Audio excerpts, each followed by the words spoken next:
Welcome back, everybody. You guys are listening to the Down to the Wire podcast. I'm your host, Brian Costa, And I'm Tyler Tucker. and we got a great show for you guys here tonight. Tyler, welcome back. Welcome back, man. How you doing? I'm doing good. Thanks for having me back, man. It's great to be back. Absolutely, dude. It's always good. It's always good to have you on the show. We got a lot to talk about tonight. You know, all across basketball, baseball, basically everything at this point. You know, almost anything besides hockey. Before we get into anything today, if you didn't see it, Bryant baseball ended up having a very clutch victory today. We won 9-3. Real good offensive explosion. Jake Gustin had a home run today. I was actually on the call today. I did the play-by-play. So if you guys go back and watch that, you'll hear me. You'll hear my calls for some of those today. So it was good to see Bryant baseball get the win today. So I just wanted to give a little shout out to them real quick. But we kind of start tonight actually in baseball as well. We start in the MLB. So opening day was yesterday, and before we kind of get into anything opening day wise, just ahead of the kind of the contract extension deadline in MLB, which is essentially the start of the season, there was a massive contract that went through, and now Mets shortstop, former Indian shortstop Francisco Lindor, but he got traded to the Mets this offseason. He signed a 10-year, $341 million contract extension to stay in New York. Tyler, I'll let you I'll let you kind of have the first kind of dibs with this. What were your thoughts on this move? Oh man, that's that baseball money right there. I love the Absolutely. move. Lindor's a great shortstop. He's gonna be great for the Mets for a long time. As much as it sucks to see him on a Yankee or a New York team, but great for him. Love to see him get paid. Absolutely. I mean, listen, I'm a Mets fan. I'm an NL Mets fan. I'm a Red Sox fan through and through. I'm a Red Sox fan through and through. But I like the idea. I think you can have an NL team or for an NL fan, you can have an AL team. The Mets are my NL team for specific reasons. So, I like the move. Francisco Lindor is definitely worth that type of money. The Mets' new owner Steve Cohen is definitely willing to shell out the big bucks for these guys. And New York has their captain situation settled for at least the next decade. So they have their answer. It's going to be really exciting to see what Francisco Lindor does for the New York Mets for the next 10 years. I'm really excited to see that. But again, opening day was yesterday. And for a lot of teams, things got going early. I mean, Miguel Cabrera hit a home run in the snow. He slid into second base because he couldn't even see the thing. Bryce Harper came out in some crazy looking cleats to start things off. But in the Red Sox, it was kind of ironic that it was on April Fool's Day because our game got rained out, but there was not a single drop of rain in the Fenway area. Yeah, that was unbelievable. Yeah, no, I couldn't believe that. So I was getting ready to take a science quiz that day, and I'm like looking down at my phone, and I know it's April Fool's Day. Like it's in the point of the day where it's like some of the outrageous takes are coming in, and you're like, okay, this is April Fool's takes. And I see from just some random guy, and it just says Red Sox game has been postponed due to weather, and I'm just like, all right, yeah, you got us, funny. And then I'm just like, wait, what? Like this is actually real? And I just see news channels starting to confirm. I'm just like, you got to be kidding me. And I'm just like, man, it's really going to come down there. And I look out and I just like look at the forecast in Boston. There's not a drop of rain in the area. So we basically just lost a day of trying to see the Red Sox get out there early. They did get out there today, and they got blanked by the Orioles. They lost 3-0 today. Evaldi came out. You were saying to me before the show that he pitched all right. But they just couldn't get it done today, which was unfortunate. But it is good to see the Red Sox back in action. How do you think they're going to be this year, Tyler? That 1 game delay, I think, was just delaying the inevitable. I think they're a 500 team as their ceiling. I don't have a ton of faith, but I'm still gonna watch. I'm still gonna be a fan, and still gonna root hard for them. Yeah, well, you said you were getting into that baseball card collecting too. So you said you're going to be watching a little more of that this year to kind of know what to buy and do some of that stuff too. For sure, yeah, I got my eye on a ton of rookies, especially my guy Casey Mize. He's gonna win a Cy Young this year. Just wait.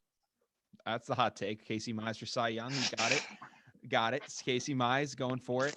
But there's a lot of headlines surrounding opening day. Obviously, we mentioned only a couple of them so far.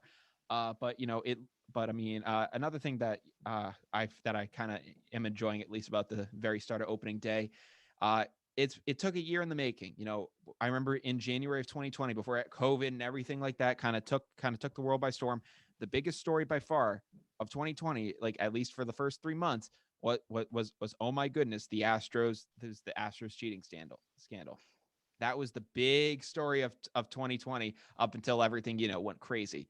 And everyone was thinking, oh my God, what's going to happen to the Astros when they come in? Like, are they going to get plunked? I mean, you saw Joe Kelly throw behind them and throw behind different guys, and it became like a whole thing. Like, the Astros were the villains of the entire year. And then they they make the playoffs with a losing record. They come in off that 60-game season. And but the thing that a lot of MLB fans did not get to experience was booing the Astros during a regular season game. You had a couple of them during the start of spring training before COVID hit. You had fans banging on trash cans, doing everything like that. It was all fun and games. But finally, like last night, we were able to see the Astros finally get heckled by fans as they took the field. Carlos Correa got plunked, and everyone in Oakland, California, went nuts for it. Tyler, what are your thoughts on the fact that the Astros can finally get heckled? Oh my God. I mean, this is the greatest feeling ever. I mean, I remember in those early episodes of Down to the Wire, we were covering the cheating scandal almost every episode. And now to finally see a little payback towards the Astros makes me feel so great. I am so happy about it. I mean, you actually kind of have it right. Literally since like probably the first episode of Down the Wire, because it had just happened, and again, it was the biggest story of 2020 until COVID.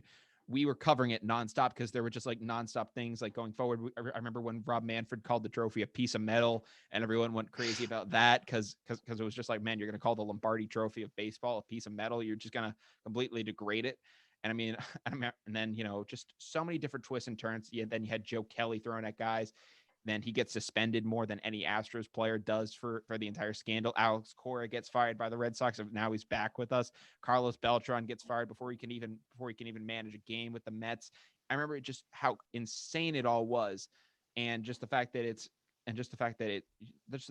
all happened like this, and it's now finally coming back to the Astros. They can actually finally get theirs. The fans can finally voice their displeasure towards them, and there's finally some justice across the MLB. Yeah, I'm starting to feel like a little closure now from that whole thing. It's yeah. Great to hear the fans just lay into them, and also to see, get them getting beamed a couple times here and there. Yeah. No, it's definitely good to see. I mean, obviously you don't want anyone to get like their head taken off, but like, I don't know. For sure. Just if I had to, in terms of a beating, hit them like Alex Rodriguez got hit by Ryan Dempster. Just hit him like in the shoulder, make him be like, okay, I'm gonna go to first, or hit him in the butt. Just do something like that. Just get it over with, and just be like, yeah, you guys suck. I'm gonna hit you. Totally agree. I don't know. It's just been crazy so far. So I mean, it's crazy that the Astros cheating scandal. It took over a year for us to finally see almost see like the end result of it, and maybe there's some more headlines to follow. I doubt it at this point, but it was the biggest story that we've probably covered on the show. I mean, we're covering it 46 episodes later, so I mean, you never know. It has been quite the saga, to say the least. Yeah, glad to see it finally coming to an end. Screw the Astros. Yeah, absolutely. So that kind of covers what we have in MLB right now. But and so now we're going to transition over to the NBA. Tyler, I see you're rocking the Celtics hockey jersey there. See you rocking it. But I got to say, man, I'm a Celtics fan too, through and through. But the Celtics so far have not been doing well by any means. Oh man, they have been subpar this year. I mean, there's so many things you can attribute it to, but for me, when I watch them, it's their defense. It feels like a lack of effort on the defensive side of the ball, and then just a big man. That's the thing we were missing, and we couldn't go out and get it. So yeah, I don't know. That's been that has been what has killed us so far. The lack of a big man presence for us has just been terrible. I mean, like, we had our chance at the deadline at a guy like Aaron Gordon or Nikola Vucevic. Vucevic went to the Bulls. Gordon went to the Nuggets. We ended up getting Mo Wagner and Luke Cornett, but I don't think that's the answer there. I mean, trust me, I'm a Michigan fan. I love me some Mo Wagner. But I mean, I'm gonna be able to gonna be able to show some honesty and just realize that he's not the answer at center. No, I agree. There was two guys we needed to get from the Magic, either Aaron Gordon or Nikola Vucevic, and we ended up getting Evan Fournier instead. And I was like, all right, what is going on? Maybe we'll get Drummond, and nope, he goes to the No, Lakers as he goes well. to the Lakers. I mean, why is he going to want to come to cold Boston? I mean, he's not going to want to do that. And we also lose out on LaMarcus Aldridge, who goes to the Nets. And congratulations to them on the 2021 title. It was a very good run. So yeah, I mean, I'm just getting in on it early. There's no reason to even question it at this point. They're the 2021 champs. So congratulations to the Nets. Good job. But we had a chance at a bunch of guys. We didn't. I mean, we had a chance at LaMarcus Aldridge, Andre Drummond. We get Mo Wagner, and I'm just like, really? That's it? We only get Mo Wagner? I mean, and trust me, I love me some Mo Wagner, but he's not the answer there.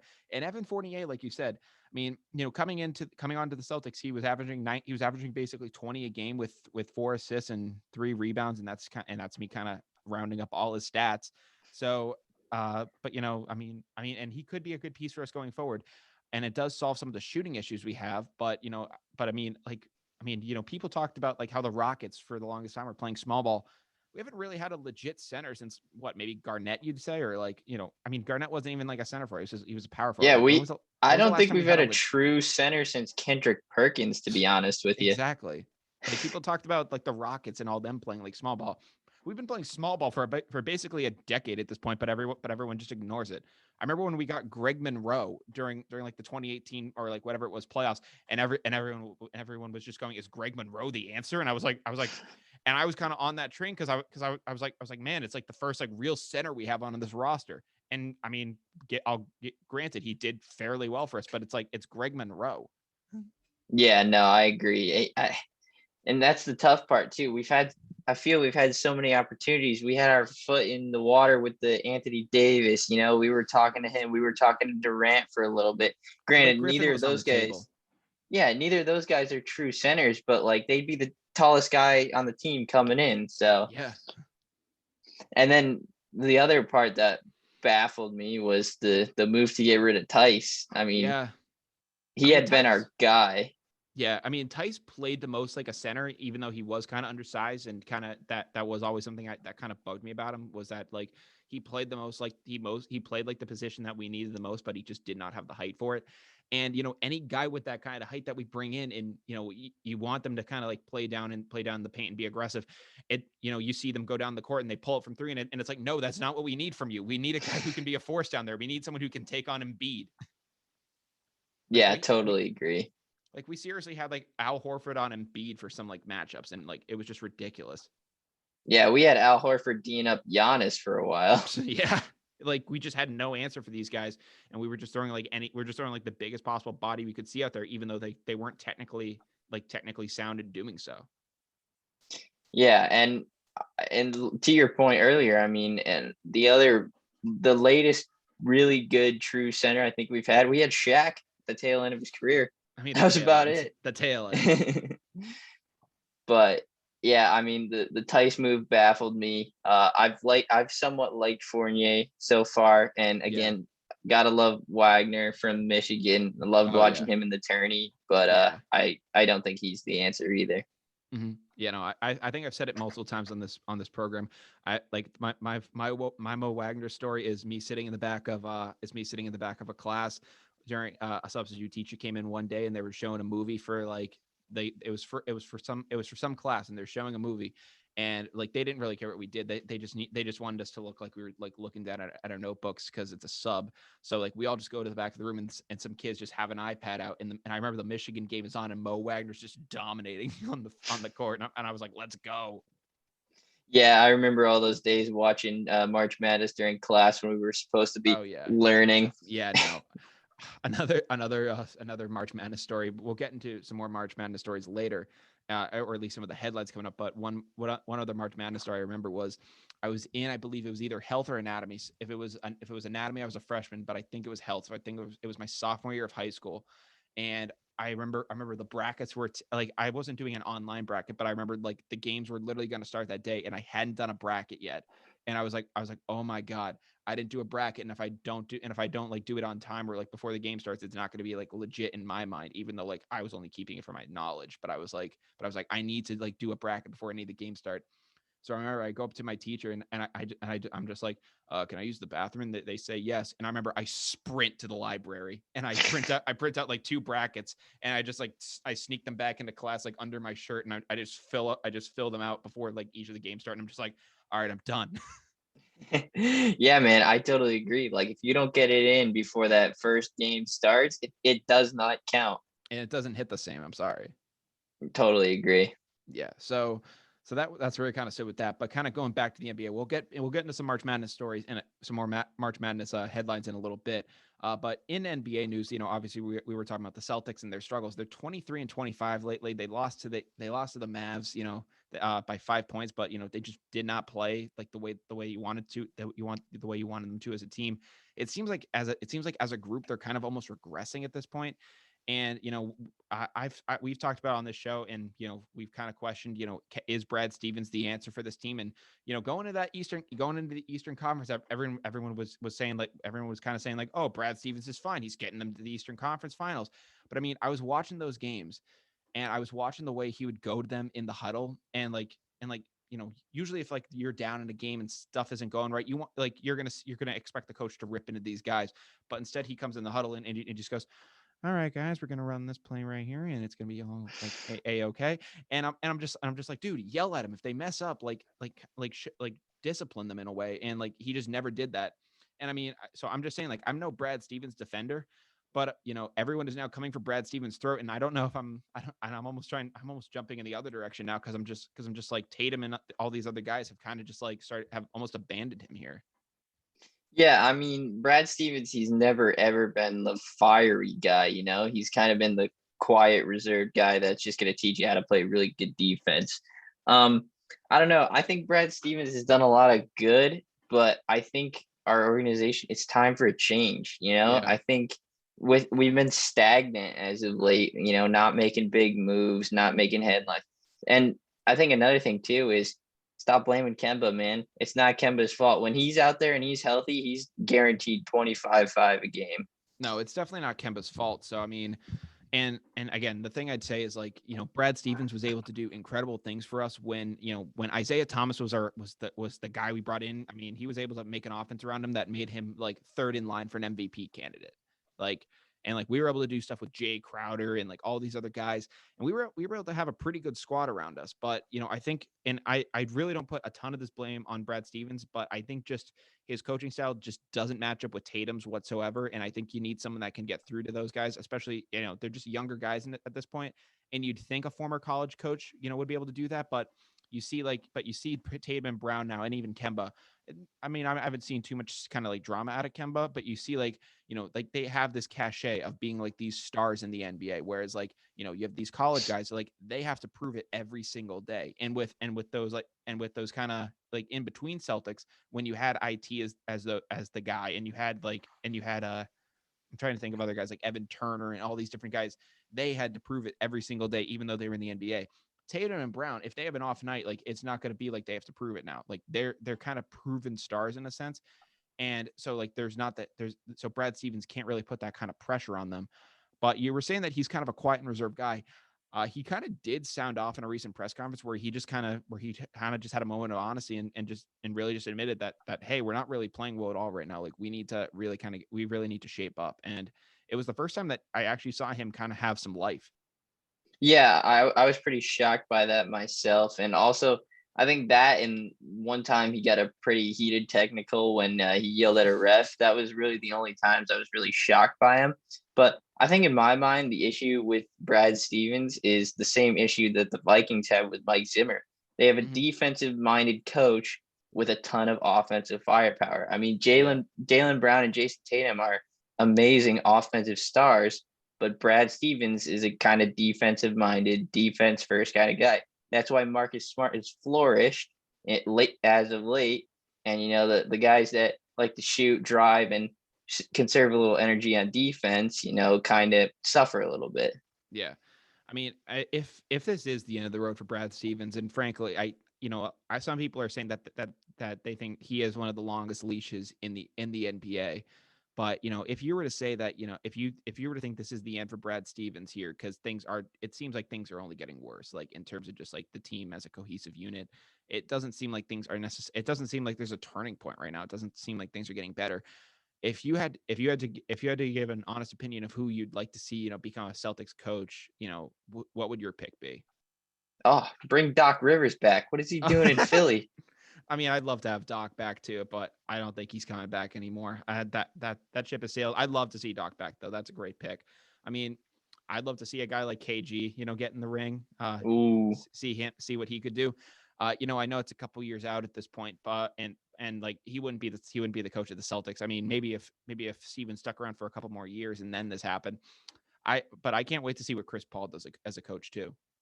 yeah, totally. I think He's he's one of the smartest guys. Yeah, I mean, you see what he was able to do with the Thunder in last year's playoff run, and now what he's able to do with the Suns. They're now like I think they're still like a 2-seeder, at least high up there in the West still. Yeah, Like they're a they're second seed. yeah, so that like and like last year they were a 10 seed and they couldn't even make the playoffs. And the really only addition that they've made so far was the subtraction of Ricky Rubio and the addition of him. It's seriously just like he was able to elevate them this much. Like it's incredible. No, I agree. I've always been a big Chris Paul defender. I mean, even when I stated he had an MVP case for the Oklahoma City Thunder, he's just really smart. He knows what to do, and I think he lifts people around him. Because I think you look for the Suns, you look at a guy like Josh Jackson. He was having a lot of off court, issues, and Yeah. now that I feel like that Paul and Booker have been shown chemistry and what they can really do. He's kind of stepped up a little to where we thought Josh Jackson was supposed to be. Yeah. Granted, not as high as his expectations were, but he's still filling a solid role for that team. Yeah, I mean, I remember when people were trying to decide for the Celtics if they should draft Tatum or Josh Jackson. I'm so glad they drafted Jason Tatum. Oh, me too. I mean, Jackson's starting to come around, like you said, but when people were saying like Josh Jackson could be the guy that the Celtics take, and now just looking at the difference, I'm like, thank God. Yeah, I thank God that we didn't pick up Fultz, Ball, or Josh Jackson. We got the guy of that draft. we got the best player in that draft. I mean, some people might say Donovan Mitchell, but like he was not on people's radar like that. They can say Donovan Mitchell, but they'll be wrong. Yeah, well, I mean, I like Donovan Mitchell, and I do think that Tatum, is the better player out of that draft. But in terms of guys that were on people's radar, like Jackson was on a lot of people's radar. Fultz was, for a lot of people was the consensus number one, and then Ball was the consensus number two. So, but if you had to redraft it today, Jason Tatum is the number one guy going. Agreed. Yeah. So that kind of covers what we have, at least currently with the Celtics. I mean, do you think they're going to be able to, how do you think they're going to improve in the rest of the stretch so far? Do you think they can, do you think they can, battle back? Yeah, I do, but they got to find their fight. They got to find a fire and really flip a switch and decide, no, we want to be competitive. Like we got a good team here because they have all the talent. They just got to put it all together. Yeah, and they need to find it right now. Yeah, for sure. This is like make or break right now. Yeah, exactly. Like you're under 500, and like I get it. In the East, sometimes you can make the playoffs under 500, but when you have the talent of Kemba, Tatum, Brown, and then adding guys like Smart as well, you got to be doing better than that. Like you have way more talent than what you're putting out there. I mean, I will say that Danny Ainge hasn't put the best team around them this year. I mean, Jeff Teague didn't really work out the way you wanted to. Tristan Thompson hasn't been, as much of an impact piece as we'd like it to be. So, I mean, there is some blame that you could throw at Danny Ainge here, but you definitely have at least a team that, can be over 500 here. Yeah. And another issue too is, Kemba's ending his second year of his contract this year. I know we paid Brown and Tatum, but they're deep in their deals. So we're in like a win now mode. We don't have time to be tweaking. We need to win. No. Yeah, they need to figure this out now. And if Brad Stevens has to go to be the answer, I mean, I respect Brad Stevens as a coach, but if that's what it takes to get the chip and, it takes like a shakeup. I mean, I look at the Reds, I look at I look at the 2017 Red Sox. They had John Farrell as the head coach and, just they could not they couldn't get past certain teams. I mean, it looked like they were just like going to be in a rut of making like the ALCS and ALDS just for like kind of like for the next couple of years to come. They fire John Farrell, they bring in Alex Cora. Boom, the next year, 100 plus wins, you're in the World Series and you win it. I mean, they obviously had that kind of lull, that lull the next year, but guys got injured. There were some problems there, and now 3 years later, they're obviously not the same team, but just that one switch at manager could be all that it takes. Yeah, totally. And I was someone who was kind of mad about the Farrell fire at first. I was like, come on, Yeah. what's he doing wrong? He's winning, he's getting his places, but I think change is good, and I think it might be coming soon for the Celtics. Mm-hmm. Yeah. Personally, I actually didn't mind the Farrell firing. I kind of, in my opinion, I thought that, for John Farrell, obviously he tragically, contracted cancer during like the 2015 season. Everyone like rallied around him. I think that if he hadn't gotten sick, he probably would have been fired after the 2015 season. Really? I think so, because of the way the team was trending. He had like 2 last place finishes. His kind of chemistry with the ball club at that point wasn't really like too great. They were able to turn things around in 2016 and get 2 first place wins, which surprised a lot of people. That was not on a lot of people's radar. I mean, obviously we got David Price and then Chris Sale came along and that helped us out a ton. But looking at that 2015 team, we had no ace at that point. Clay Buchholz was essentially our ace, but we had guys like Wade Miley out there. We had all these other guys that were kind of just thrown into the wind and just hoping for the best, and none of that was really working out. So I think that finally, I think that having that as an answer though, and just but I think if John Farrell didn't contract cancer, I think he probably would have been fired after 2015. Yeah, But and obviously, Buchholz but obviously, especially. What's up? yeah. Oh no, I was just gonna say, and obviously, like obviously when he did get sick, we obviously all our thoughts went out to him. Everyone was hoping that he could get better, and everyone rallied around him and all that stuff like that. But and when he did come back, there was everyone on the team was in support of him. So I don't want to be like that kind of a guy, but it was just like, but I remember when he did get sick, a lot of people, the mood around him changed, and then like 2 years later, people did kind of like that kind of mood around him in 2017 after the playoff losses did come back in. But what were you gonna say? Oh no, I was just gonna say Clay Buchholz. I love him as much as any Boston Red Sox fan does, but he's more of a third day kind of guy, not your ace. Dude, in 2013, Clay Buchholz was my dude. In 2013, man, before the injury, he was 11-0. He was off to such a hot start. It was literally between him and Max Scherzer for Cy Young, like up until that Yeah, injury. Like it was that arguable. was Like he made that an was all. one of our He was greatest an all-star. rotations ever. I mean, and looking back on it now, like John Lester, obviously stud. Clay Buchholz, when he was good, legit starter. John Lackey had a losing record that year, but just was a horse for us. Ryan Dempster, did his thing with us. Felix Dubront was kind of an odd mix, but and then Jake Peavy, who when he came here was nails. Oh, that was a great run by Jake Peavy. I remember when we got Jake Peavy, I was so mad that we traded Iglesias, but when Jake Peavy came here, I was pumped. Yeah, I was like, let's go. I was like, we're rolling here. And I love John Lackey because he looked like he just ate a grinder, smoked a half carton of cigarettes, and came out to pitch 9 innings. Exactly. Like that's exactly what he looked like. It was ridiculous with him. I mean, he literally just looks like he just like walked out of a like he literally looked like he walked out of Cask and Flagon and just onto the field. That's literally what it looked like.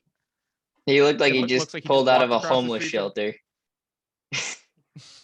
It looks like it literally looks like he just like was like in a jersey at Cask and Flagon and he just walked across the street and was just like, oh crap, I'm on the field. All right, might as well pitch. And just did his thing. But we kind of got into a little tangent about the Red Sox and specifically the 2013 Red Sox.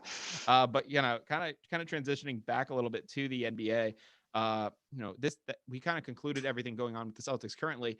But I guess, HBO Max is going to be putting out a film on like the Showtime Lakers. I don't know if you've heard about this yet. I don't know if it's going to be a film or like a series, but they've already kind of assigned some guys to like play Magic Johnson, Kareem, like a bunch of these different guys are in there already. I think what exactly is happening. I think Jonah Hill might be in it. I'm not too sure, but I forget. I think he might be playing someone. I'd have to take a look at this cast, but there were some news coming out. But one name that really stuck out to me was that comedian and kind of a parody kind of singer. I don't know if anyone's ever heard of him. I kind of asked if you knew him before the show. Bo Burnham. He's going to be playing Larry Bird during this film. Now, for anyone who doesn't know Bo Burnham, he's kind of just like this. I don't know. He's like he really just does not come across as like an athlete kind of guy. I mean, he's 6'5", so I'll give you that. But but in his comedy specials, he's known as the type of guy. He makes comedy and then he'll like sing and like do stuff like this. And like I never knew him as an athlete type of guy. And the fact that he's coming to play Larry Bird here is very interesting in my mind, because either it's going to prove that this dude is like one of the best method actors of all time, because he's just going to come out there and just like be Larry Bird and we're going to be like, oh my God.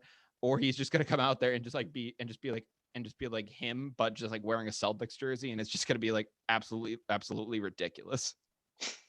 Yeah, I didn't even know this was like in production, so I'm pretty interested now. That should be cool to watch. Yeah, well, I think HBO saw what The Last Dance did for ESPN, and they wanted to get in on some of that action with a story of their own. I mean, the Showtime Lakers, obviously, as Celtics fans, we were against the Showtime Lakers, but they do realize what the Celtics meant in that period of time for them. So, it's going to be. I'll definitely want to watch the film or series or however they do it. It's going to be interesting. Yeah, and as Celtics fans, we can agree that we hate the Lakers, but we can appreciate greatness. So. Oh yeah, you can respect them for sure. I mean, and you can definitely respect a guy like Magic Johnson. I mean, just the back and forth between him and Larry Bird. They went from guys that were bitter rivals on the court to like pretty good friends off of it. I remember like their relationship still baffles me. Yeah, they're crazy. From being brutal competitors to like the best of friends, I couldn't imagine myself doing it. So more power to them. Absolutely. Me neither. I mean, I remember I was watching one thing. It was on, I think it was like either like when Larry Bird retired or when he was having his number retired. Magic Johnson like walks into the stadium and like because they were just like doing like a kind of like a ceremony where every guy walked in, and Magic Johnson walks in and everyone's like actually cheering, and he goes, "Man, this is probably the only time I've ever been cheered here. This is crazy." And like and as a gift, he gave Larry Bird both a signed like jersey from him, and he also gave him a Larry Bird Lakers jersey. Oh man, that is hilarious. He did, and all the Boston fans just start hilarious. Like actually, after he said, "Man, this is like probably the one time I've all been cheered." Like they all just start booing him, and him and Larry just start laughing. It was ridiculous. So like I don't know, and then he hands him the jersey, and everyone just like having a fun time with it. And I don't know, like the way that relationship, and that rivalry between Bird and Magic, that saved the NBA. Oh, 100%. And I think it set the stage for Jordan too. It because Oh it yeah, allowed them 100%. to really open it up, and then Jordan just stepped in and just took the game global. Yeah, I mean, yeah. So yeah, Magic and Bird like saved the NBA, and then Jordan like was able to like make it what it was. Like For obviously sure. obviously no hate to like like the early days of the NBA, but like the product was not doing as well until those guys came along, and when they did come along, it just became the phenomenon that it is now. Yeah, before them there was dentists and orthopedic surgeons out there, and now we have real athletes. I mean, you had guys who would have to sell insurance in the off season because like they weren't getting paid enough, and now you guys have and now you have people that own like 10 houses. It's absolutely It's crazy like how far they've the come. contrast, but like Tyler, I'm saying like me and you could have played in like the 40s. Yeah, I think we could have. I mean, the guys were like all the guys were still shooting free throws underhand because they didn't know how to do it. I'm just like man, like I don't know. I'm like I feel like my Dirk one-legged fadeaway could like hold up in that day and age. I don't know about you. Yeah, I mean, I I think don't know. my I've five worked on eight enough. build. Yeah, I think my 5'8" build could stand pretty strong in there. Yeah, as long as Bob Cousy doesn't come my way, I think I'd be just fine. Yeah, but then as soon as Will and Bill Russell arrive, I would have just immediately retired. I would have been like, well, guys, it was a fun run, but I'm not facing a 7-footer. Yeah, I'd probably just cut myself from the No, team and thank you. see myself out. Yeah, I would just develop a really bad career-ending injury, and just say I can no longer play in this league because I'm not trying to die on the court. Totally Like, I'm not trying agree. to get 100 pieced out here. Like, oh my God. I mean, when those guys came into the league, that must have just been the ultimate cultural, culture shock, just completely just change up of the entire makeup of the league. I mean, like those guys completely like changed how the game was played. Yeah, I mean, you could just feed the ball inside, and they started doing post moves. They started being able to post up and get inside, and like before Oh that, it yeah. was just 5 dudes sprinting around like rec basketball. Yeah. I agree with you there. I mean, I don't know if you've ever played as like the 60s Celtics on like 2K or whatnot, but whenever you do it, like they have to, they kind of, because it took place so long ago and there was no free throw line or anything like that. For some reason, they feel that they have to like respect the game of like old, and all the guards and stuff like Sam Jones and all those guys are like 100% from 3-point range. And I'm Oh, like, they're whoa, lights out. Yeah, they're lights out like shooters. they're I'm just like Celtics Sam Jones in 2K. I might take over Kobe. I'm joking, but I'm not. Yeah, Like no, they're he just might that be better dominant. than Steph Curry. Oh yeah, yeah. I'll give you that. It might be a better shot than Steph because it's like any bucket they give you is automatic green. Absolutely ridiculous from those guys. But that kind of covers what we have in NBA news. I wanted to get into that a little bit with you. But now going into NCAA hoops, it's been a while since we talked some of that on the show. But there's been some absolutely crazy headlines going around. The Final Four is set, and we're gonna have the 4 teams are gonna be Baylor, Houston, Gonzaga, and the 11th seed miraculous run UCLA. Yeah, man, I'm a March Madness freak. I mean, try to watch almost every single game. I fill out a bracket every year, both paper and online, try to get in as many challenges as I can. And I'll tell you what, Yeah, this year has been one of the worst like brackets and stuff I've ever done, and I still am it's gunning been for a so shot at bad. the title. Yeah, but I have to say, I I mean, did pick. or Robert screwed everybody. Oh, 100%. Everybody had Ohio State going deep, but I did pick Oh, Baylor, Gonzaga, and Houston. It's 3 of the Final Four teams. I did pick Michigan over UCLA. there you I go. thought they were going to pull it out, but Yeah, and as a Michigan fan, that one did hurt. oh, that one was tough to watch. 0 for 8 to finish out the game. That was a little brutal. Yeah, I know. I mean, I'll give it to UCLA though. This is like the first time they've made the Final Four since Russ and Kevin Love were on their team. So Yeah, and Johnny that Juzang, must have. Yeah, he's insane. he's so good. He can score whenever he pleases, and there is no one that can stop him. I mean, could you imagine like showing up to being like a UCLA basketball fan, showing up to like a game in like 2008, and literally Russell Westbrook and Kevin Love are like on your team? Oh, I couldn't like imagine. like you you have no idea who they are yet. They're not the guys they are, but like just seeing them on the court doing what they're doing, and then they become these guys. Like I would have been like so blown away. Yeah, especially that pairing too, because Russell Westbrook is so fiery and aggressive, and Kevin Love is more of a reserved kind of guy, you know? Yeah, I mean, but it was able to work. They got that Final Four run in. I mean, but it's going to be very interesting to see how this UCLA team does do here. I mean, Johnny Juzang, like you were saying, does have a chance to really cement his name here. I really like him as a player. But it's been an absolutely crazy run so far. I really like to see it, and I can't wait to see what they do against Gonzaga. I think we know what the result will probably be, but it's been upset city for them so far, so got to wait and see. Yeah, no, sorry. I just have no faith in them over Gonzaga. I'm going Zags all the Me way. neither. I'm sorry. I'm sorry. It's got to be Zags. I think I'm sorry, UCLA. I'm sorry, Bruins. It ends here. Totally agree. Yeah. But yeah. So and yeah, in terms of are you going for Zag? Are you going for Zags? Zags for the title? Yep, I'm going Gonzaga Baylor for the Yeah. title and Gonzaga to take it. I did them in at least one of my brackets. I remember I am for I don't know for Gonzaga. I feel like they're becoming the new version of Duke. I mean, obviously Duke will still be Duke basketball, but in terms of like them in a bracket, they were this year's like Duke for a lot of people. Like everyone when they did a bracket would always just be like, "Oh, who's winning the title?" And it's just like, "Oh, Duke. Coach K is going to figure it out." But I feel like that's what Yeah, Gonzaga is now. yeah, no, totally. And I think it's just their recruiting. I mean, they've had so many great players coming. Even in recent, like Rui Hachimura, he was great there, Yeah. and I think they're gonna be good for a really long time. They're an up and coming blue blood.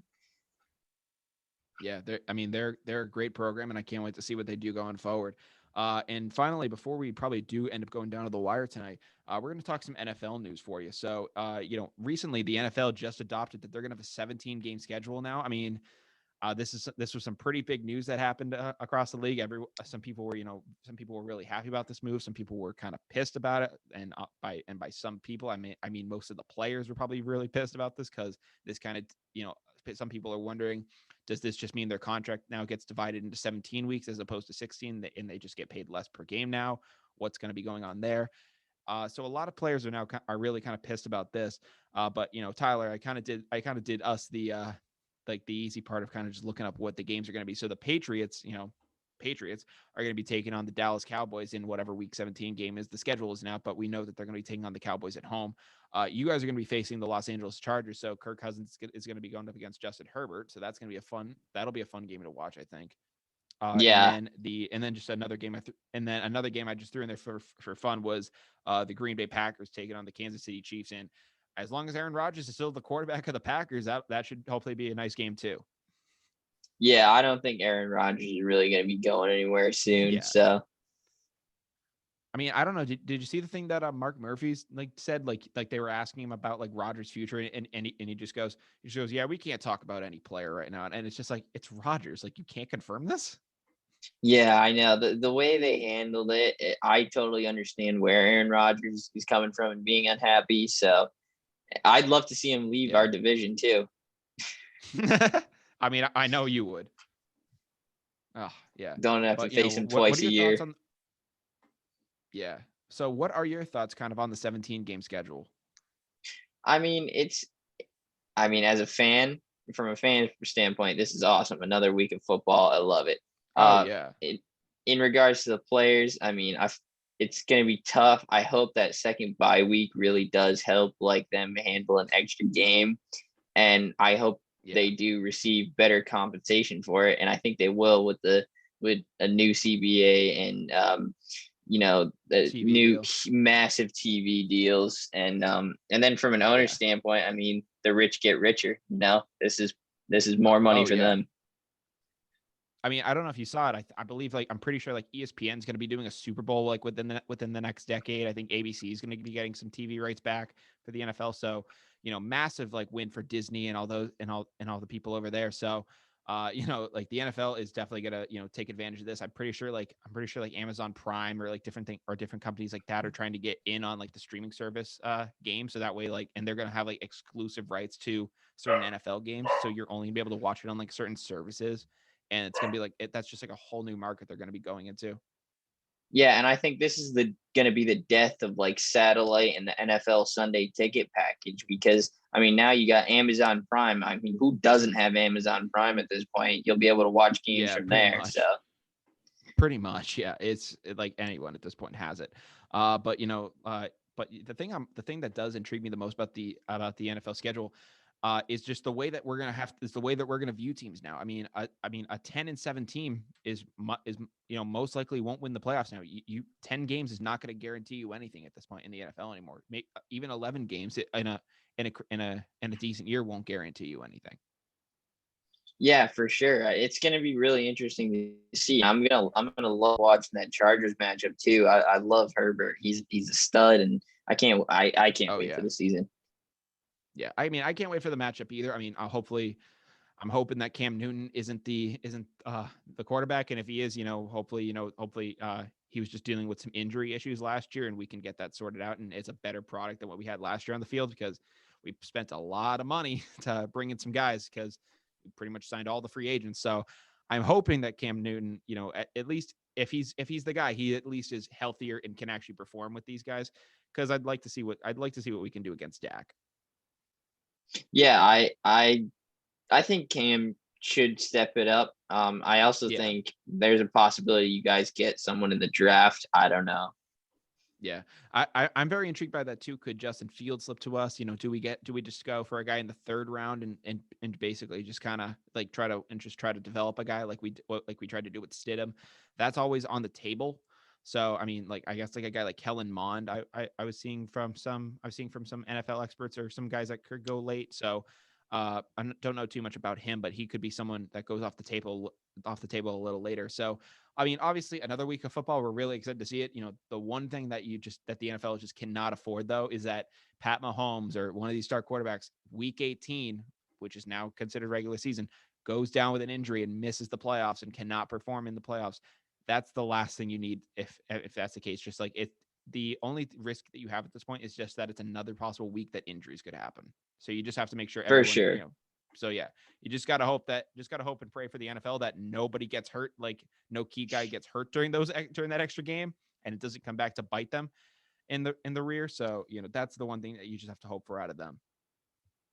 Yeah, and I hope this doesn't lead to more players resting and load managing, kind of like the NBA does.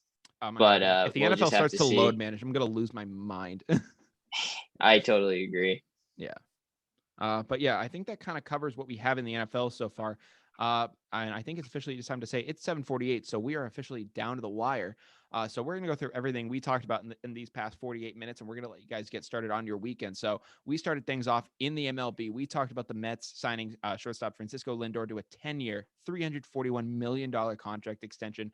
We gave our thoughts on it. Very well deserved for Lindor. I mean, you know, a lot of people are looking at that money right now, and it seems like an insane amount of money. But this is just what guys in baseball make now. If you want to make money, play in the MLB. For sure. Like it's the league to be in at this point. So you're gonna make an insane amount of money playing in the MLB, and you're seeing it right here with just another monster contract going to Francisco Lindor right here. We also talked about opening day starting yesterday. I mean, the Red Sox opening day got rained out, even though there was no rain in the area. So kind of an April Fool's joke on us. But they did get started today and lost to the Orioles 3-0. We gave our thoughts on how they would do this season. We talked about MLB fans finally being allowed to boo the Astros in their ballparks. And then once we were done with baseball, we got an NBA. We talked about the Celtics struggles and whether Brad Stevens should stay or go. We talked about some of the picks that they made at the trade deadline, as well as picks that they did not make. We talked about comedian and performer Bo Burnham playing Larry Bird in an HBO film about the Showtime Lakers. In March Madness news, we talked about UCLA knocking off number one Michigan to advance to the Final Four, where they'll face Gonzaga and also be a part of the Baylor and Houston series. We talked about, and then we finished things off in the NFL talking about their 17 game schedule where, for us, for Pats fans, you're going to see the Pats taking on the Cowboys at some point. You're going to see for Vikings fans like Tyler, you're going to see them taking on the Chargers. And then just another game I threw out there was Packers and Chiefs. So there's a lot of big headlines going on around the NFL. I can't wait to see what happens going into next season. I can't wait to see what happens in the Final Four. There's so many huge storylines to cover going forward, and I can't wait to cover them all with you guys on next Wednesday. If you guys don't follow us yet on social media, make sure you guys follow us. You can follow us on Instagram at down.tothewire, as well on Spotify, Google Podcasts, and YouTube, where Apple is still kind of a struggle for us. Got to figure that one out. But we're on many new platforms at this point. We're also on TikTok, just different things like that. Facebook, so many platforms that you can follow us on. So if you can't follow us on one, there's definitely one that you're on to subscribe, follow us, do whatever you need to do. You can listen, you can watch either the visual recording or listen to us on audio. So, please show your support, follow us, really kind of, let's kind of like build this audience and, kind of get a bigger crowd going. But Tyler, is there anything you want to say before we sign off? Drop that follow, man. Down to the wire everywhere. Yeah, absolutely. But it is now 7:51 p.m. Obviously, this is a pre-recorded thing, so you guys will. So that doesn't really matter to you guys. But we hope you guys have an amazing weekend, and we'll see you guys next. We'll see you guys next time on Wednesday. I'm Brian Costa, I'm Tyler Tucker. and this has been Down to the Wire. Take care, you guys.